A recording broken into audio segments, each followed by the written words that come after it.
What is good, people? Welcome back to another video on 8count. Today's video, we got another round of UFC fight picks, this time for UFC 284 as the UFC lands in Australia. Alexander Volkanovski looking to become great, become the next UFC double champ, taking on Islam Makhachev in the main event. And overall, a really solid sort of main card with some real tough fights to pick. As always, guys, if you enjoyed the video, please leave a like and subscribe to the channel. It's greatly appreciated.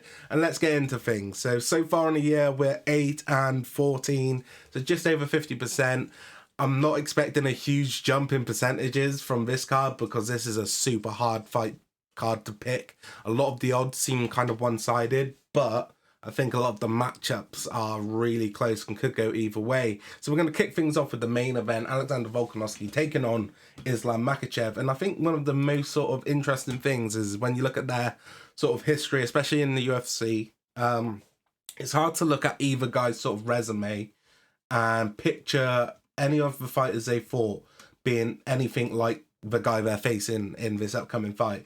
I mean, you look at Makhachev's sort of record and his experience he's had in the UFC, he really hasn't fought a striker anywhere near the sort of level of Volkanovski. And likewise for Volkanovski, he hasn't really fought a grappler of that sort of heavy top style like Makhachev. I mean, if you were to look for someone with that sort of style, the closest you're probably going to find on the resume of Volkanovski is Chad Mendes. But in terms of that grappling defense, which he's going to have to show in this fight, you're probably going to have to look at the Ortega fight where he was caught in a couple of submissions. For me, I think if Islam can get to any of those sort of positions that, Ortega found himself in, the mounted guillotine, I think it could be good night for Volkanovski. I think, Islam Makhachev being the lightweight sort of champ, a lot bigger, a lot stronger than some of the featherweights that Volka's fought, and he really can't allow himself to get into these vulnerable positions. I do expect him to be taken down multiple occasions in this fight. I think it's going to be important where he is taken down. Is it going to be takedowns in the center of the ring, or is it going to be up against the cage? I think either one kind of has their disadvantages. I think if it's in the center of the octagon, he's going to have problems being able to find his way back up to his feet. And if it's up against the cage, even though he might be able to look to get back up to his feet, you're going to come into that sort of area where you're going to have the cage wrestling of someone like Islam Makhachev, who, like Khabib Nurmagomedov, has that style where he will easily let you back up and sit you back down, weigh on you with heavy ground and pound, and it's going to be a tough night for him. Islam Makhachev, on the other hand, hasn't fought anyone with the elusive sort of style that Volkanovski has. In my opinion, despite Volk being the smaller man, he does have the longer reach and he's going to be able to keep Makhachev at ease. I think it's going to be interesting to see, what sort of techniques Volk is going to look to employ in this fight, because in terms of some of the kicks, I think it's going to be risky for him to kind of set up and look for a load of low kicks, because, if Makhachev is able to catch them and take them down, it could be a rough night. However, I do wonder if we're going to see, Volkanovski is going to look to switch stance quite a lot. I think if he does, go southpaw against Makhachev, it could be an easy route for Makhachev sort of takedown. So I think he's probably going to stay in orthodox quite regularly. Also, I think the lead hand is going to be really important. Is he going to be able to set up that jab? I do think he's going to give Islam nightmares on the feet, to be honest, but I think it's a real tough fight. I think Makhachev takes him down, but I don't think he finishes him. I think Volkanovski wins a decision.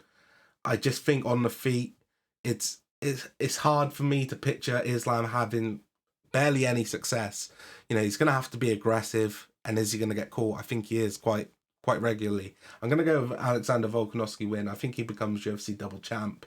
I don't know if that pick is truly in my head or if it's in my heart. I'd love to see Volk do it personally.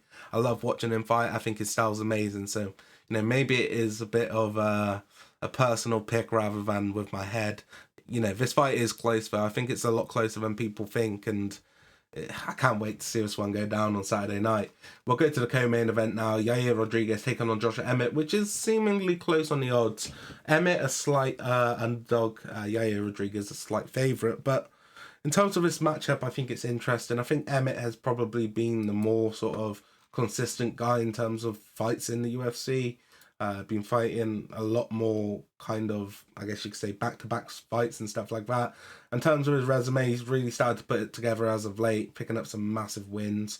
Last time out against Cater in a split decision, which was a close fight and pretty much could have gone either way, But I was really impressed with him. I've been really impressed with some of the movement he's been showing in his fights as well. This time out, he's going against the crafty, almost a UFC vet now in many ways in Yair Rodriguez. He's been here for some time, right?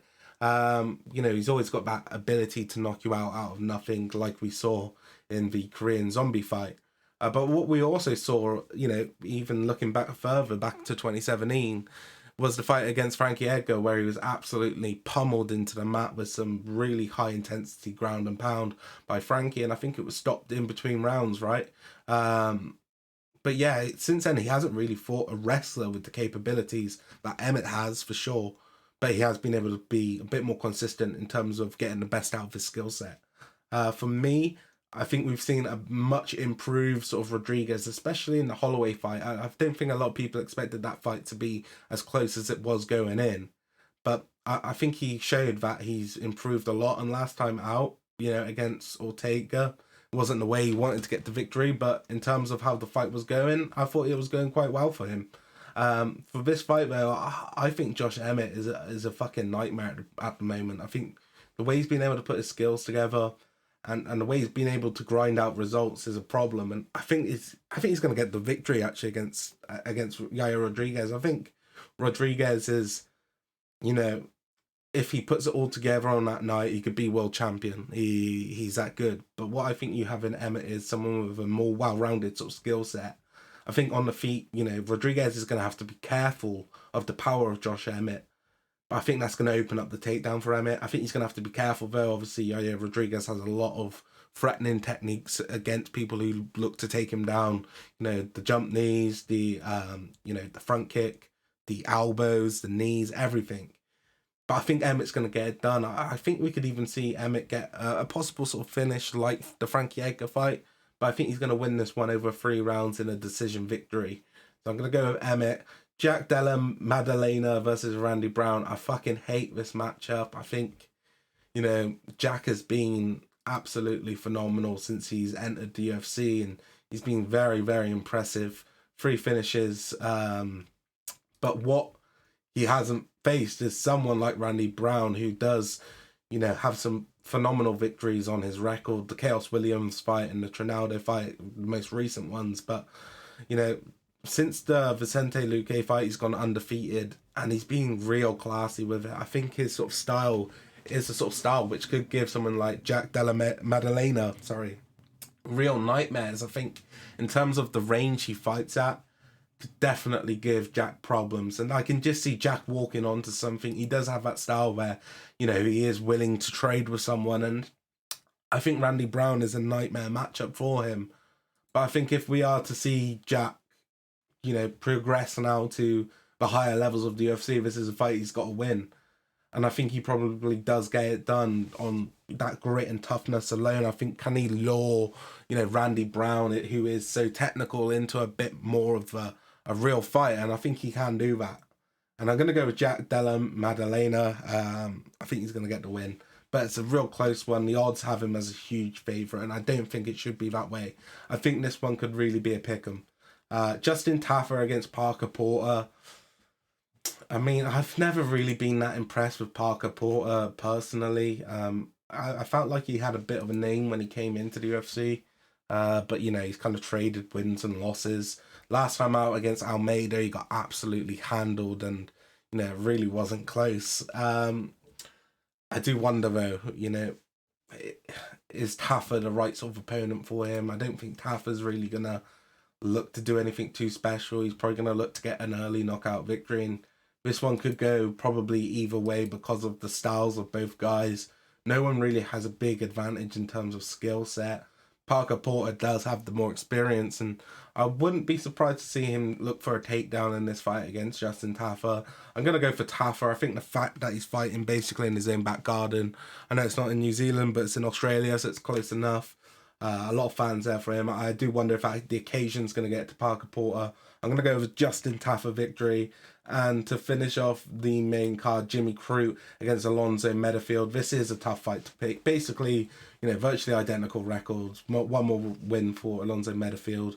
In terms of, you know, I guess the size of each man, you know, Crute a bit taller.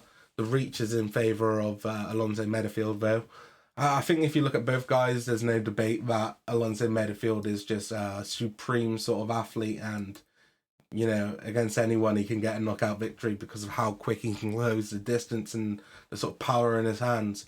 Jimmy Crute, on the other hand, I would say is the better all-round fighter. I think he's been in there with the better opposition, in my opinion. Last time out, he lost in the first round against Jamal Hill.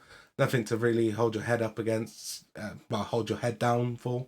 Jamal Hill, now the UFC champion.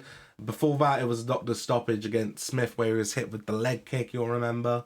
So 2 back-to-back losses, but I do think, you know, in his hometown, going up against someone like Alonso Metafield, you know, I think he can make this fight a bit dirty and make it a hard fight for Metafield. You know, Metafield has lost against people in the past, you know, where I wouldn't say, you know, he should have lost those fights. I do think he's better than some of the losses on his record. You know, I do wonder, in this sort of atmosphere, we've seen Metafield struggle with his gas tank before. Can Crute kind of get out of that first round, take it to him in the second and third, and win on the cards, or even maybe a late stoppage? I do believe that's possible. I'm going to go with a Jimmy Crute win. I think, you know, the fact he's in Australia, that's a huge sort of motive for a lot of these sort of native fighters on the card. So I'm going to go with Crute. In terms of the prelims, we do have some good fights, guys. It's going to be good to see Tyson Pedro back. You know, I will take Tyson Pedro in that fight, as well as Jamie Malarkey lower down on the card, to add up to 7 fights on the card. But that's going to be the end of my picks, guys. Let me know your picks in the comment section down below.